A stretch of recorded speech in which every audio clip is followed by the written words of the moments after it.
This just might be the shortest how-to video on YouTube to demonstrate how I installed an accessory outlet on my 2018 Honda Goldwing. I wanted to be able to power my CB radio, which takes 9 batteries. So I got the rechargeable type for it. About the only time you use CB these days is if you're riding with someone or a group. So here's my accessory thing. This wire was way too long, so I shortened it and connected it with the little wire connectors rather than wire nuts. So I just drilled through here. This is all hollow, of course, on the left-hand side.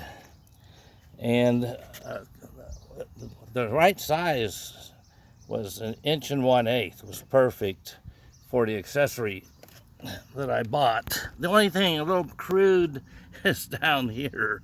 Now you're not going to be getting this view very often, but I'll figure out a way to disguise this. If nothing else, I'll make both wires black with liquid paint, which is liquid tape. I'm sorry, liquid tape. I put liquid tape over the screws here and on here.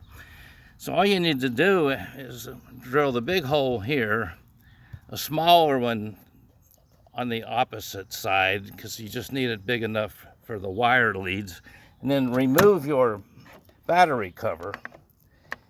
And at that point, I took a wire. This is actually a yard marker sign for utilities or something, but I put a hook on it. Let's see if we can see that here, and since the sun is so bright, well, I hope you can.